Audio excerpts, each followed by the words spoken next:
सबसे पहले तो ये बता दूं कि ये जो अभी यूपी पुलिस की जो वैकेंसी आई थी 60,244, मेरा उसमें चयन हो गया है। और आज से इस वीडियो में हम बात करने वाले हैं उन साथियों के लिए जो अबकी बार जो वैकेंसी आ रही है उसमें वो यूपी पुलिस की तैयारी करना चाहते हैं। तो सबसे पहले तो ये भी बता दें कि जब मैं 2016 में इंटर पास आउट हुआ था तो उसके बाद मैं प्रयागराज चला गया था तैयारी करने। वहाँ पे 1-2 साल मैंने तैयारी की और बीच में जो नेटवर्क मार्केटिंग होता है, फंसने फंसाने वाला भी धंधा जिसे बोलते हैं, उसे मैंने तकरीबन 3 से 4 साल किया था। और उसके बाद जब मैं उससे बाहर निकला तो मैंने फिर से पढ़ाई शुरू की और वो भी जीरो से। और फिर उसके बाद मैं वहाँ से यहाँ तक कैसे पहुँचा।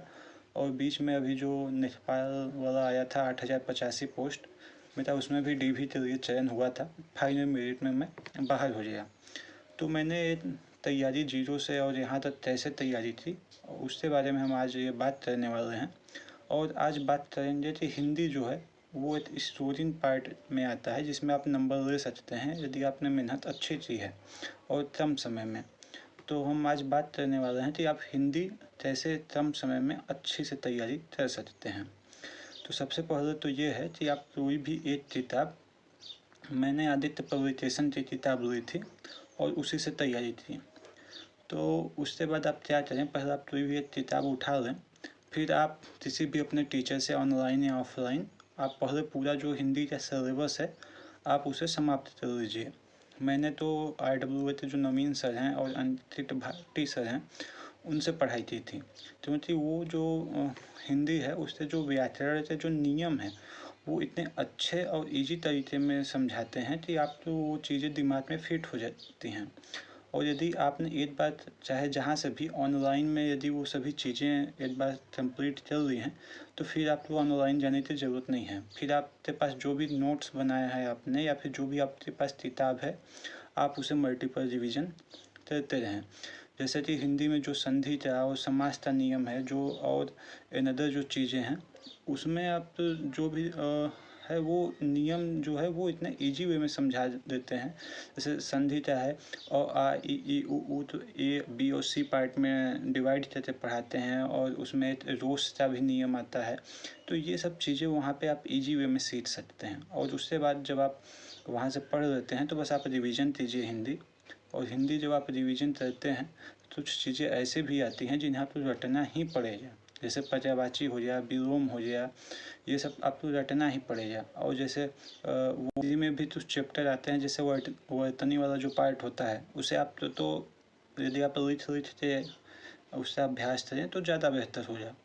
और यदि आप एक बार हिंदी कंप्लीट कर लेते हैं तो हम तो यही सुझाव देंगे जो मैंने किया था कि आप उसका टेस्ट देते रहें। जैसे जब तक अभी फॉर्म नहीं आया है तब तक आप क्या कीजिए कि वीक में कोई भी एक टेस्ट आप ले लीजिए और एक टेस्ट आप दीजिए और उससे अच्छे से, जैसे आप 2 घंटा लगाते वो टेस्ट दे रहे हैं वैसे ही 2 से ढाई घंटा लगाते आप उससे एनालिसिस कीजिए।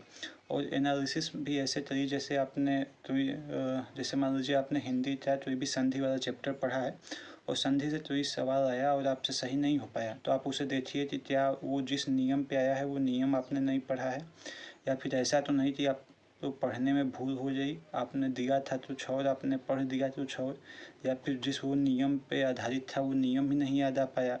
तो क्या है, ऐसे अच्छे से एनालिसिस करते हैं तो आपको पता चलता है कि आपकी कमजोरी है क्या। आप याद नहीं कर पा रहे हैं या फिर आप उसे सही से नियम यहाँ पे आप लागू नहीं कर पा रहे हैं या फिर आपका रिस्पॉन्स टाइम बहुत ज़्यादा हो जा रहा है। तो ये सभी चीज़ें छोटी छोटी चीज़ें हैं बट आपको उसे ध्यान रखना होता है। और जब आपका पेपर आ जाए तो आप हर 1 या 2 दिन के अंतर पे आप जो छोटे छोटे मॉक टेस्ट होते हैं सब्जेक्टिव आप उसे देते रहेंगे। तो इससे क्या हो जाता है, जो भी आपका सब्जेक्ट है, जैसे होता है ना कि आप आगे से पढ़ते जाते हैं फिर उसके बाद आगे पढ़ते हैं और पीछे का जो चैप्टर्स है वो भूलता चला जाता है। तो इसका सबसे अच्छा जो सॉल्यूशन मुझे समझ में आता है वो वही आता है कि हर आप 1-2 दिन पे जो सब्जेक्टिव टेस्ट होते हैं आप उसे बीच बीच में देते रहें। इससे हो जाता है कि आपका हर 1-2 दिन में पूरा का पूरा आपका रिवीजन होता रहेगा और इसमें ज़्यादा समय नहीं लगता, मात्र 20 से 25 मिनट या आधा घंटा का समय लगता है। तो इस तरीके से आप हिंदी का अच्छे से रिवीजन कर सकते हैं।